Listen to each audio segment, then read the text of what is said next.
Hello class, my name is Duncan Hazel, and this is my Home Lab 3.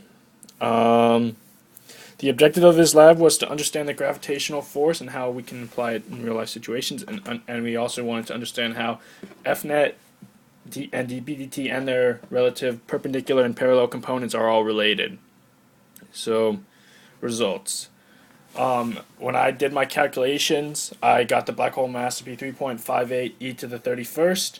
To figure this out, I took that we knew the F net, we knew what the F net of the star was, and then we multiplied it by the magnitude of the distance between the star and the black hole, which was we could find at any one point, and we divided that by the mass of the star times the gravitational constant, which is 6.67 e to the negative 11th. This would give us the mass of the black hole, so you could find the mass of the black hole at any point, and it would always be the same. And let me run my code to show you.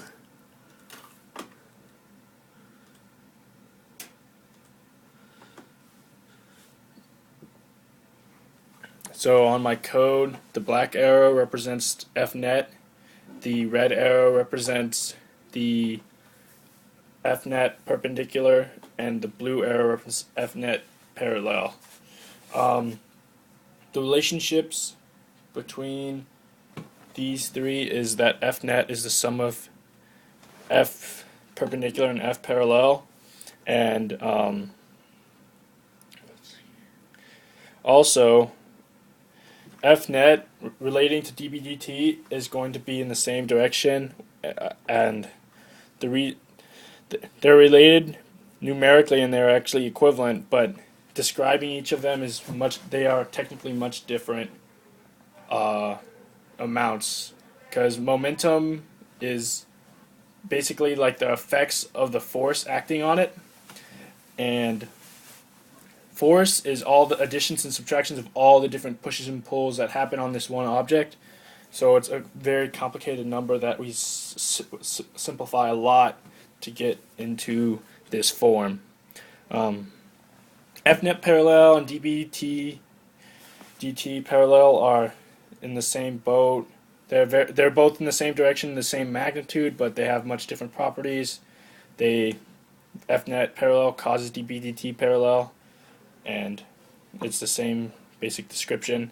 And same with FNet perpendicular, has the same relation with dBdt perpendicular. They're the same magnitude. What if? So the what if question, I think what I decided or figured out was the only possible way you could tell a difference is if the star is orbiting faster around the black hole or slower around the black hole. If it's orbiting faster, then the mass of the black hole must be bigger, because it will create a larger FNet, which will then increase the acceleration, which will increase the overall velocity and time it takes to orbit around the black hole, assuming it doesn't get sucked into the black hole, of course. And then if it's slower, that means if it's going slower, then the mass is smaller in the black hole, which means that it's going to orbit slower around, and the acceleration will be slower, therefore the velocity will be slower, and the FNet will be slower. Let me make sure that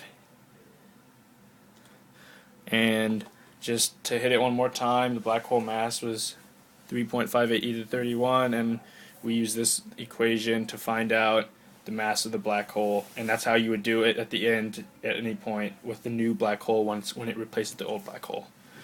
That's my report, and thank you very much.